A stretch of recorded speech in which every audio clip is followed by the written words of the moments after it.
Welcome to the Balanced Badass Podcast, the show for multitaskers determined to stay balanced and badass without losing their minds. Every week, we help you manage your overflowing calendar and household, making sure you still have time to breathe, laugh, and savor that much-needed glass of wine at the end of the day. Think of this podcast as your weekly dose of practical advice, humor, and tough love, just like catching up with a friend who really gets it. I'm Tara Kermiet, your personal growth coach, helping you handle how was your day without a meltdown. Now let's get into today's episode. All right, friends, welcome back to the Balanced Badass Podcast. As you know, I'm your host, Tara, but today's guest is Tessa. So you have the T&T combo here, Tara and Tessa. We are coming at you. But Tessa is a former tech girly turned career strategist who's done her time on both sides of the hiring table, which I'm really excited to kind of dig into that a little bit more because I know a lot of you are usually on one side of the table or the other, and we're trying to figure out our ways. But after a decade recruiting at places like Zillow and fast-moving startups, hiring over 1,000 people and building talent programs from scratch, she hit her ceiling. She burned out like many of us and saw firsthand how layoffs and toxic cultures really do keep women in particular stuck. So now she's using that insider knowledge to help women make smarter, more strategic career moves without settling for less, which I think we all need a little help in that area. So she's here to talk to us about salary compression. I'm sure we'll cover some self-advocacy pieces. And if I had to guess, we'll probably catch on to the emotional toll that just these toxic systems can have on us. So without further ado, welcome to the Balanced Badass Podcast, my new friend. Thank you so much, Tara. I'm so excited to be here. And I love the alliteration. It's just like the power of alliteration, the two T's. I'm so excited to be here and chat with you. Yeah, awesome. Well, I always start my guest interviews with the same icebreaker question. And that question is, what is something that you are loving in your life right now? I love this question. I think it's such a wonderful way to start a conversation because I just was like, oh my gosh, so many things. So I lived in Denver for the last 10 years. And about a year ago, my partner and I moved back home to Michigan where we're from. So we live in the Detroit area now. And something I'm just really loving is the seasons and the Midwestern spring. So Denver is beautiful with the mountains and it's warm and sunny. And growing up as a Midwestern girly, I just love being able to watch the seasons change and just like have the rain and watch things grow and come into spring and summer. And my window, I have a window that faces my backyard where I get to see my garden and my trees. And I'm really enjoying that, finding joy in the little things and just being a part of this we've been here for almost a year and just being a part of this new space, this new city. And it's been lovely. That's awesome. I live in North Carolina. We don't really get seasons where I live. So I definitely appreciate that. I'm originally from Pennsylvania and fall is my favorite season. And we rarely get it here, especially because I'm on the coast. So it's usually like you get winter and you get summer. And by winter, I mean winter, fake winter. But yeah, winter for here. But I totally get that. But I really appreciate the acknowledgement of like the little things, because that's something that I really am trying to be more intentional about myself. Is I am one that tends to focus on all the crap going on and not the good stuff. And so I have been in my journey of healing from burnout and just in general and self-improvement, really have been trying to focus on that too. So I really appreciate that. And I think that's great. And I'm sure you right now are probably having much better weather than we are because it's like 90 degrees and humid and hot here right now. Oh my gosh. Thoughts and prayers. Thanks.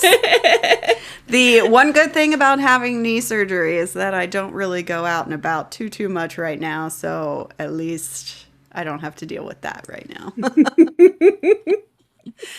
So I want to start our conversation by talking about salary compression, because honestly, that's something that I'm personally interested in and just learning more about.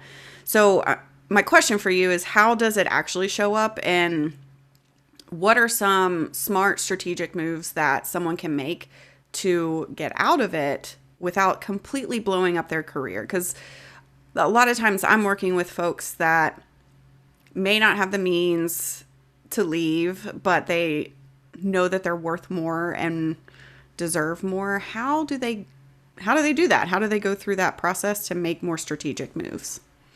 Yeah. And I really enjoy talking about salary compression because I don't know about you, Tara, but when I started my career, that was not a term I was familiar with. No. I just kind of thought, like, you get a job offer, you come in maybe once a year or whatever, the company recognizes you do good work and they'll give you a raise, maybe a promotion, and we just all move on with our lives. And not long into my career, I realized that, that's not the case. It felt like a no-brainer, but I just had never learned something like that before. And being a recruiter and on the other side of things, advocating for new hire salaries, internal salaries for myself as well, and being privy to so much of the insider knowledge on how, in tech, we called them compensation bands, and working with finance, just the nuance of that was such an insightful experience. And so for anybody who's unfamiliar, salary compression it happens and it shows up when newer hires come in at the same or often, sometimes higher salaries than longer term employees that are in similar roles. So anybody who's worked knows this is not something that's, super uncommon. And I will say also, as a quick PSA, when I say worth from here on out, I'm absolutely referring to professional value, skills, expertise. Your worth is inherent. There's definitely, a need for us, especially women, to untether our self-worth from our jobs and income. And so I just wanted to provide that context going forward. And so again, going back, salary compression happens when there's that disconnect between, newer employees, and ones who've been there a little bit longer who aren't necessarily being paid what their worth is anymore. And often it comes when a company fails or makes little effort to keep up with market rates, cost of labor, cost of living. It happened a lot post-pandemic because we saw such an explosion of everything, of prices, really, just succinctly, all of it. And all the things. And for many different reasons, good-intentioned or ill-intentioned, companies were reluctant to keep up with that shift. So compression or compensation quite literally compresses. And my first recommendation is always to be proactive. One of the strongest moments in your career for salary negotiation is when you take on a new job. You probably won't have as much negotiating power at that company as you do when you first come on board, because the company has already said, hey, we want to hire you. And at that point, it's really in their best interest to at least negotiate with you a little bit, because it's far more work and far more expensive for them to cut ties with you and start that hiring process over. So just know that a way to get ahead of compression is to advocate for yourself right from the beginning. And if you haven't done that, don't freak out. Not all is lost. It's okay. It's common. This is all like, a learning process.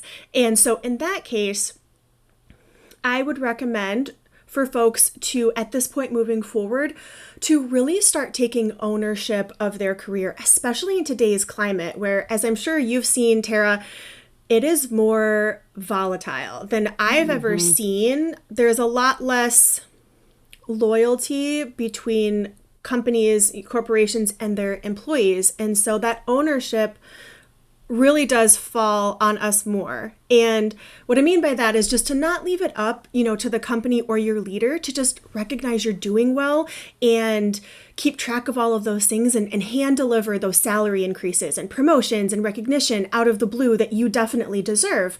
So I'll hear folks say, I do good work. I just think they'll recognize and reward it. And as much as I wish that were the case, unfortunately, it's not. And I've been caught in that rat trap myself. Yep, and same. So you aren't responsible for how a company handles salary compression. That's out of your control, right? But what you are responsible for is your own career trajectory. And so starting to have those transparent conversations with your leaders, however those conversations might be set up in your company. Maybe you have a cadenced one-on-one with a manager, for instance, and tracking things like your wins and your own accomplishments, bringing them up when you have the conversations with your managers. One of the things that I'll tell my clients, because I'll hear that a lot with folks, that they're like, I don't have data to speak to on, what I'm doing well. And I'll just say, create your own awards. And that is like tracking those things that you're doing well. Even if one of your business partners is like, Tara, oh my gosh, you're my favorite project manager to work with out of the whole company because you're so organized, you always deliver earlier on time, and you're so communicative. That's data that you can absolutely use, in addition to external market research and things like that. So being able to start those conversations now and using things like market research and your own internal data, that's going to help you build a really strong case. Mm-hmm. Yeah, one thing that I got into the regular practice of doing, I called it a yay me folder, that anytime I would get positive feedback that was very specific, not just like good job, but something specific from a client, from a customer, from a colleague, from my manager, I would store it in my yay me folder. And then, we all go through performance review time. I would use those and attach those to my performance review as evidence to what I was saying to that. And that it made it easier for me. Plus it was nice when I had like a rough day. I just went to my yay me folder and cheered myself up a little bit. Like, you're doing okay. But that did come in handy when it came time for conversations for salary increases, or, if my job was switching responsibilities, to be able to pull this and say, okay, well, I've been going above and beyond. How can we reward this in a way that I feel like I'm getting compensated appropriately? Yeah, absolutely. And your managers are human beings, right? We want to take the path of least resistance, and we want things to be easy. And if you can present something like your yay me folder and say, here's what I'm thinking in terms of compensation, here's what I've contributed and my outcomes and why I deserve that, it's a lot easier for them to intake that information and have discussions moving forward with you or leadership, whoever might be the decision maker in that, than if you say, hey, I've been doing really well, I want to talk about making more money and maybe a promotion, and then putting that onus on them. It is going to be much slower, if ever at all. And so I love that idea of a yay me folder, especially as a way to hype yourself up when you are down. I Definitely think needed. Yes, 100%. I really do like that. I think that's an excellent idea. Yeah. And to your point too, about tying back to the business objectives and goals, like I found too, it was more helpful to negotiate when I could prove that I was bringing in money or whatever the objectives were for the company, that I'm like, I'm bringing in this amount of money. I'm only asking for this much of an increase. Like, it's not, at the end of the day, too much to ask, I don't think, Yeah. Just knowing what's important to them and what you're advocating for. Yes. Tying it back to money is important for sure. Yeah, for sure. Especially, businesses, that's why they exist. They need to make money. So, yeah. Now, you mentioned earlier that the best time to negotiate is when you're actually in that job seeking phase. And I know that you've shared, like, you've been lowballed and discouraged from advocating for more during that negotiation process. And I know a lot of us are not comfortable with negotiation. Like for me, I came from higher education. There wasn't really much negotiation in that field. You got the salary and be happy you got the salary kind of attitude. I've learned that there are still things that you can negotiate for, even if it's not a salary base. But I want to hear from your perspective. Like, what is something maybe most job seekers maybe don't realize is happening behind the scenes during that offer negotiation phase that may be helpful for us in the future? So the number one thing that I will say is that first offer is rarely the best and final. Companies expect you to negotiate. I think it's like, if you want to break it into a statistic, when I've researched it, it's like some over 70% of companies, employers expect you to negotiate. And like, I would be a part of, in my world, we called them debrief meetings, which was after we interviewed all of our finalists, and then me and the hiring team would get together to discuss our finalists and then who we wanted to, of course, extend a final offer to. And in those conversations, when we would start to talk about, okay, what is the offer package that we want to put together? We would think about their whole experience, their skill set, also their whole interview process. All of these things matter. You are kind of building a case outside of your own salary negotiation. So all of those things really do matter when it comes to that kind of final decision. And as I said, companies expect you to negotiate because they're not really going to offer you that highest number. I think I've only ever I've hired well over 1,000 employees, and I think I've only gone in with the first offer one time that was like, this is the highest that we can go. And it was the very top of the band that I had to work with. And so salary negotiation isn't something we're just like born to know how to do. It's a skill. It's a muscle we have to exercise. It's uncomfortable no matter how many times you do it. Just know that is true. And it's kind of expected, and it's okay. It's not a disrespectful thing to do. And one of the fears that I will hear from folks when we're talking about, okay, it's time to negotiate, let's talk about that, is I'll hear them say, well, I don't want to appear greedy. I don't want to appear ungrateful. And I don't want to upset anybody. And so they rescind, they take back my offer. And so behind the scenes, those have never been things that have come up in my salary negotiations when I'm advocating on behalf of my new hire, when they, come to me and they're like, hey, Tessa, thank you so much for this offer. Here's how I'd like to counter. This is what I'm thinking. What can you do with that?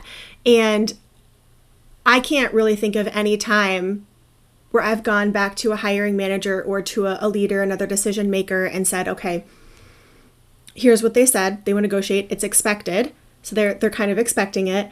And they're like, okay, well, let's see what we can do. I can't think of a single time where somebody was like, I can't believe that they want to negotiate.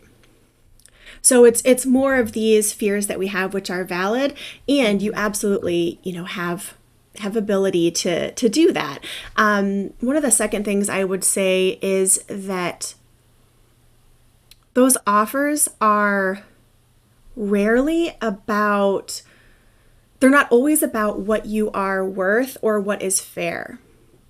Like I said before in my last answer, that we might expect a company to do the right thing and pay us what we're worth, but that ownership a lot of the times falls on us. They're probably not going to do that. And that's a large gamble to think that they will.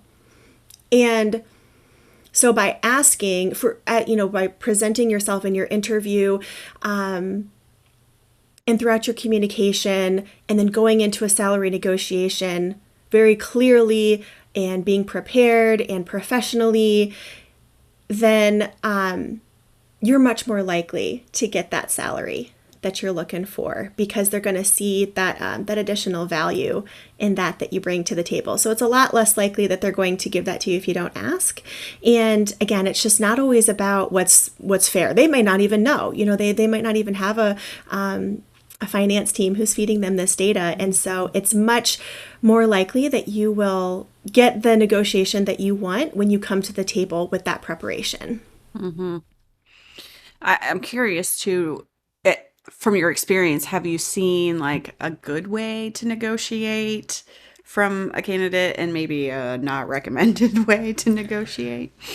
That's such a good question. Yes. So one of the things that I have told people since day one, when I was a recruiter and now that I work as a career coach, is never say these things in a salary negotiation. And those are, oh, I never really thought what I wanted to make. Whatever you guys think is fair. You might be surprised how many times I would hear that in a salary negotiation or during an interview. I'm just happy to, I just want to join the organization, whatever you guys think is fair. And then the second thing that I highly discourage people from doing is giving a salary range that they want, because it's admitting what we used to call a floor. This is what the least that that you want to take or you're willing to take. So I always recommend, say you extended an offer to me. Hey, Tessa, we're so excited for you to join the company, and I'm really excited to present you with this offer. We would love to extend you the salary of $120,000. And I say, great, thank you so much. I really appreciate that. I'm so excited about this opportunity and, the possibility of joining the company. That being said, here's what I had in mind. And you want to be very clear about the salary that you want. So don't give a range and say, what, based on my experience, whatever that might be, and my expertise and what I'll be bringing to this organization, my target salary is $130,000. Where does that land with you? You want to be succinct, you want to be clear, and you don't want to ramble. Those salary negotiations are much more likely. And you want to ask for the number that you really want, because you don't want to have a whole lot of back and forth. If she comes back and she says, hey, we can't do 130, but we can do 125. I don't want to say, okay, well, I actually really want 135. Or, we want to really ask for that and eliminate the back and forth. Again, you want to create that ease for the other person. Present them with that information clearly and succinctly so that they can go back and make a decision, and then you can make a decision. Mm-hmm. That's really helpful. I also like the question at the end, like, how does that land? Because that starts to give you an idea on what they were really thinking or what they can work with too. Yes. Ending with something like that, it can feel uncomfortable. Usually when we as humans are uncomfortable, we want to justify, we want to ramble, and we want to say a lot of things. And so it's hard to just kind of like bite down all of those words. So I always recommend ending on a question like that, because it puts that ball back in their court, and you've said what you need to say. You don't want to overshare, over justify. It's just a conversation. They've already made you an offer. It's okay for you to ask for what you want. And ending with a question just puts a fine point on you're done speaking, what's next for them. Mm-hmm. And one other thing, Tara, I'll say too, I actually just went through this with another client of mine when we were doing his offer negotiation. I always recommend, especially given the volatility of today's job market, things are just different. Like I said, the loyalty isn't necessarily there. Folks will get laid off without severance packages and things like that. Yeah. I highly recommend negotiating liquid money first. So that would be the hourly rate or the salary rate, whatever, however your role may be categorized. And then your plan B is, okay, maybe it's a PTO package. Can we expand on that? Maybe it's a sign-on bonus, or maybe it's quarterly bonuses. Can we talk about an increase in that? Or it's more stock options or more RSUs. And then we go to that more, I always like to call it monopoly money, because it's just not something that we are necessarily receiving right away, and it's not as guaranteed. But I recommend doing the salary negotiation for the liquid money first, and then monopoly money as your plan B. Yeah. That's good. I have so many questions, but I also want to get to, for folks that are not in that seeking process, but are in their current role and they've realized, I need a raise, or I want a raise, or I deserve a raise, whatever that looks like. Now, you've talked about actually a female leader once discouraged you from asking for a raise. And that really hit me because that has also happened to me as well. Just kind of talked me out of it in various different forms. And I know what went through my mind in that setting, but I'm curious from your perspective, like what goes through your mind in a moment like that? What do you wish more women understood about advocating for themselves? Like you said, like we've got to look out for ourselves. We are in control of us at this point. We can't rely on other people, especially when that pushback is coming from other women that we probably look up to in some sense. Yeah, it stung. It felt like being slapped, to be honest.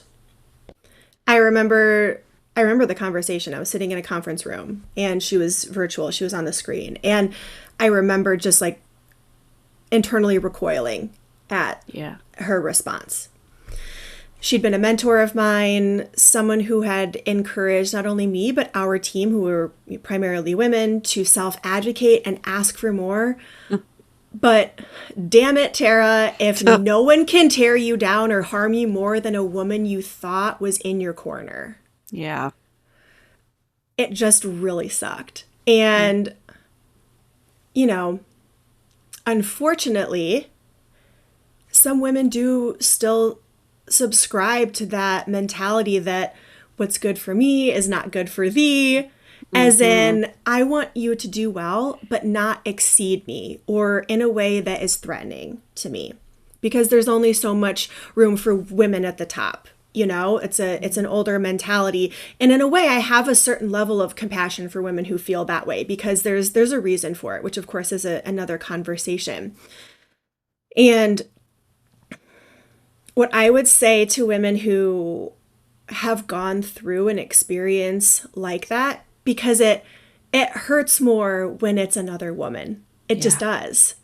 And I encourage someone who has gone through that to sit with that feeling, that discomfort, and just really process what was said, how you feel about it, because that's going to help deliver what your next step is. And I remember, I don't know if you ever watched this talk, but I was a track runner. I'm a runner, and Allison Felix is one of my queens, and she's a big advocate. And I remember listening to one of her interviews where she's talking about negotiations with Nike. I highly recommend listening to it. And she said, use your voice even if it shakes. So even if it's scary, it's always going to kind of be scary and uncomfortable, especially when someone kind of slaps you for it, you know? So what I would tell women is that's okay. The discomfort is okay. It's going to feel uncomfortable.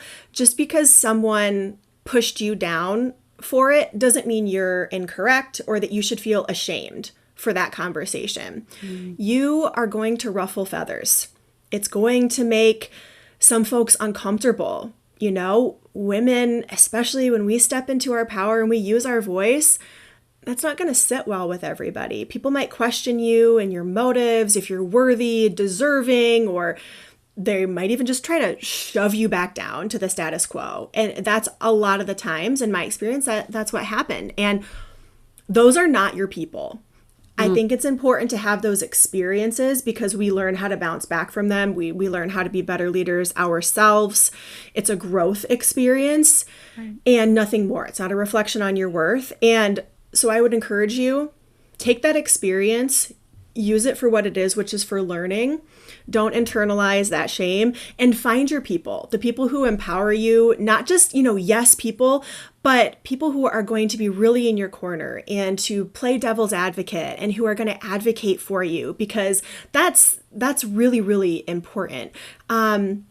being aware of hurdles like that is one thing, and experiencing them and, like I said, standing in your power is another. When I was thinking about this question, I'm an analogy and like a metaphor girly. Yep, me So too. this is how I process the world. Love it. And just hear me out, just go with me. It reminded me a little bit of like the just say no to drugs campaigns in high school, where they're playing these videos for you and they're like, here are these cut and dry black and white situations and here's how you respond, and it's very easy, and you're going to recognize when these things are coming at you. And in real life, if you're, at least if you were in rural America where I grew up, it wasn't black and white like that. You might be in a space that you don't recognize as unsafe for you, or you might be, say just, in a party for argument's sake, and it's your friends. These are people who you love and you trust. And all of a sudden there's this social pressure and it's uncomfortable. It's different than seeing it and feeling like it was going to be easy and black and white and actually experiencing it. It's hard. And that's exactly why we do it. Yeah, I feel that I definitely,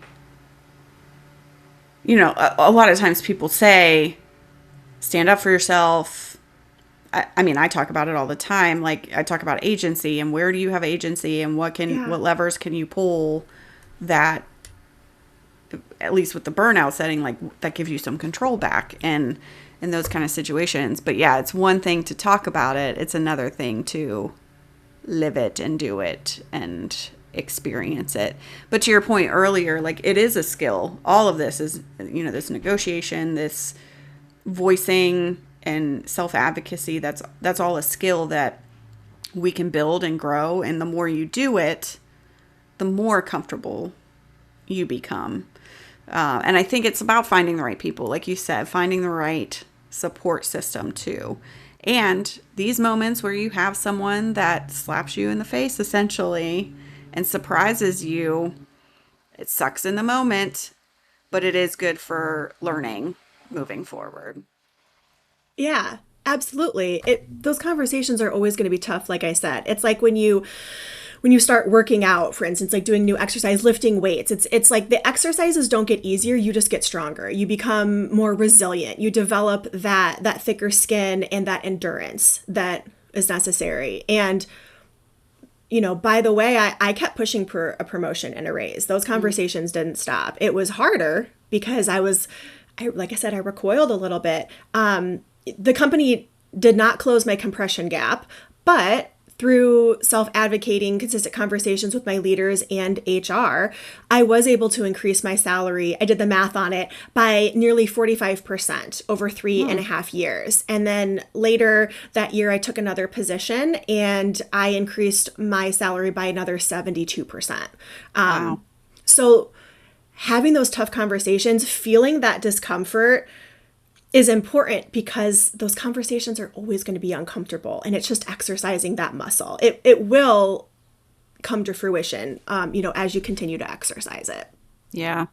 I see your point too about like the repetition, and I think many of us could probably take that one time that we like put ourselves on the line and we ask for that raise and we get smacked down, we get ignored, maybe gaslit, whatever that looks like. And then we end up like just giving up on it because it's much easier to retreat than it is to keep going forward. Yeah. But to your point, you only got to that point because you kept asking, because you kept advocating for yourself. And I think that's the hard part too, at least for me, when I see colleagues, usually men, not to drown out the men and put, bash men or anything like that. But when I see colleagues that it comes easy to them, like they ask one time and they get it. And here I am having to ask 15 times. And what I'm asking for is probably not even to the level of what they were asking for. It's hard and it's frustrating, and it can definitely be deflating, I think is a good word for that. Absolutely. I think too, to your point, an unintended positive that comes from the repetition of conversations like this is particularly as we as women grow into those leadership roles, and even, leadership doesn't have to be a C-suite executive. We can be leaders in any area. Having that experience and that hardship and even the gaslighting or, God forbid, retaliation makes us better leaders in advocating for one another as well. Yeah. And I think there's always a choice in that. As I mentioned, there is still an existence of there's only room for so many women at the top. That is something I have experienced as well.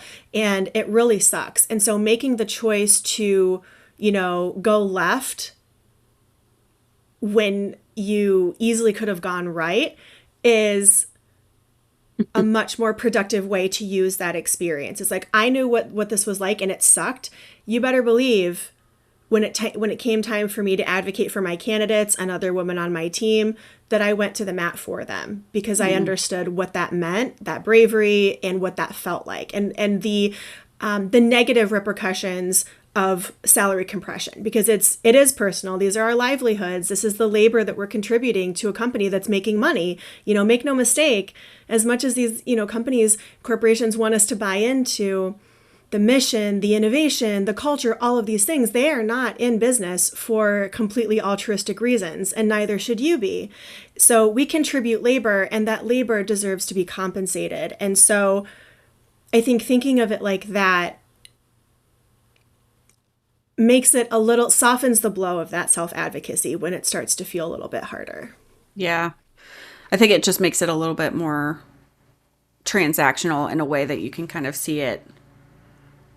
They're paying for a service. They're paying for your services. And if you were out on your own, you'd be getting paid for your services. Yeah. It's only fair that you get the same where you are. I like that. Now, I want to move on to, because I've been having a lot of conversations with folks who are in pretty toxic situations, or just they have realized that this is not the right place for them, and they want to leave. They're trying to figure it out, and we're helping them through that. And I know that you've helped a lot of women exit toxic jobs, find their fit, and land in the right place afterwards. And I am seeing a lot of mindset challenges now before they leave that I think are contributing to some of that. But I'm curious, what have you seen, or what do you notice that women start to believe about themselves after they leave, that they just couldn't see, the blinders were on while they were still in the mess? Because I think that this can give some people hope for what the future can hold for them. That it's not as scary as it was in their head. I know we know this, I'm going to say this, and this is going to ring true for a lot of people. The devil we know is better than the devil we don't. It's like we might be in this toxic situation, whether it's an employer, a relationship, what have you. And we know that, but going outside of that is like, oh my God, what's going to happen to me? What's going to happen? I think there's an underlying fear that what if it's me? What if I'm the problem? And if I go outside of this, I'm going to prove that right. And I don't want to be the problem. So I would rather be here. And I think that's a really normal and common reaction. Oh, yeah. We are hardwired to reject anything that scares us or that is harmful. So that is legit. And, our brains aren't recognizing like, hey, this is an employer, there are other employers. We're just like, no, I want to stay safe. Even if the toxicity sucks, it feels safer sometimes than going outside of that. Mm-hmm. So what I will notice is that just like most other things in our life, you can think about a time where something felt really scary. Maybe it was like running a marathon or a 5K or, earning a certification, anything like that, trying to bake something you've never made before, and then you do it and you're like, oh my God, it wasn't that bad. Even if you screwed up a little bit, like, it's not catastrophic. It's okay. It's okay. We're going to be okay. We're going to get through it. And the second thing that I'll say is that the worst case scenario they wrote in their mind, which your girl does this too, is never the actual outcome. Like it never actually happens. And of course, that better does exist, that outside of this situation, there are things you're going to get into a new job, a new company, and be like, oh my God, I didn't know it could be like this. Mm-hmm. That does exist. It might feel like it doesn't from your current lens, but I assure you it does. And like, I had a client recently, she's still in her job, but as she is, going for her master's degree, we've talked about what she's going to do, after her current situation. She called me, I think it was last week, to say that her direct supervisor refused to entertain flexibility around her PTO and their PTO policy, so she could, just wait for it, brace for impact, attend her own wedding and honeymoon later this year. Stop it. She said, well, I guess you won't be attending your own wedding. So we let that sink in. We got over the absurdity of that, and we strategized of what to do next, which was her, of course, to swiftly and professionally escalate to her director, which is what she did. So we talked through different scenarios, and she's like, gosh, Tessa, I'm so nervous. What if this happens? What if this happens? And I said, okay, let's go down that rabbit hole. Mm-hmm. What is the suckiest thing that is in your mind that could occur? We talked about it. What if they just say no? What if I get yelled at? God forbid, what if I get fired? And I said, okay, then what would you do if that happened? And she's like, well, I'd quit because I deserve better. And I said, exactly. Mm-hmm. Either way, you win. You either see the type of company that this is and the industry she's in, she'd be able to get a job quite easy. I recognize that not everyone is in that position. But my point is there that when you start to think about these things this way of really thinking and doing some mindset work around, this is what I deserve and this is how I would react if the worst happened, it's not quite as scary as you think it is. And the worst case scenario is like really rarely going to happen, which, by the way, when she talked to her director, she called me after and she was like, oh my God, she was so understanding. She was like, no, absolutely, I will speak to your supervisor. She shouldn't have handled it this way. We, of course, want you to be able to attend your wedding at such a special time. It was so much better than the worst case scenario. And it was just an interesting anecdote, but I recognize again, that not everyone is in the position to be able to leave. But what I will say of those situations is it's telling you something. Really listen to that and, really listen to what is that feeling that you're having, that pit in your stomach, because it's going to really tell you something that better does exist. Mm-hmm. Yeah, I always do something very similar when I'm talking with folks of dissect that. And you obviously, that's causing friction for a reason.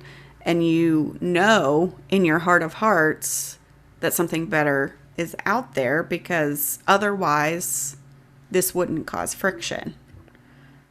You would just accept it. And some people, unfortunately, do accept things for what they are. And that's a whole nother conversation that we could have. But I love that point. I can't believe that somebody would even say, like, you can't attend your wedding. If my boss, first off, I had an amazing boss when I got married. And she was like, please don't you dare even check your email, to take it off your phone. Like I had to prove to her that I took things off my phone. And it was actually really fun. Well, not funny, but while I was on leave, like the first day I was on leave, because she had made such a big deal about Tara's going to be offline. Do not bother her. She's getting married. No touchy. And the first day, I took off like the whole week leading up to our wedding. The first day she calls and she's like, I am so, so sorry that I have to call you right now. But this is a big deal because our VP ended up leaving, and he had announced it that day, and like he was leaving like immediately. And she was like, you need to know, because I didn't want you to find out another way. But it was just so funny how she was like, the whole week leading up to, she's like, don't touch her, leave her alone, yada, yada. And then the first day she's calling, but it was for good reason. But yeah, I can't. That's just wild. But it does. All of these things, all of these experiences that you question are teaching you something and also telling you about what you want in the future and what to look for. Yeah, exactly. Yeah. Well, I'm looking at the time. I hate it. We've already come to our end, which is wild to me because this was such a great conversation. But before we really wrap it up, I want to ask you. So, as you know, this podcast is called the Balanced Badass Podcast. And I just want to know, how do you define being a balanced badass in your own life? Doing the things that I want in the way that serve me and being exactly who I am. Sounds like a no-brainer. It was a lot harder in my 20s than in my 30s. In my 30s, I feel a lot more rooted and grounded. I've done a lot of mindset work. And with that, one of the things, that's definitely how I would define it, is being exactly who I am. It's a really beautiful comfort. It's a luxury to be able to understand and to be able to spend time with who you really are. It's really wonderful. One of the things that has helped me and has really served me in the past couple of years, and I still do it, is I record voice notes to myself. And I love it. I'm 35, so I use the phone. I was going to say the millennial. You're going to know my age when I tell you how I use the phone. But I use my voice note app to record voice notes to myself with different affirmations, manifestations, and things that are rewiring my brain, because we all have some unlearning, right? And I listen to it on my morning walks. I'll listen to it at night. I have a couple of different ones that I will do. And I will tell my business coach that nobody pumps me up like me. And so when I listen to myself, it's almost like I'm listening to my future self tell me that I am a badass.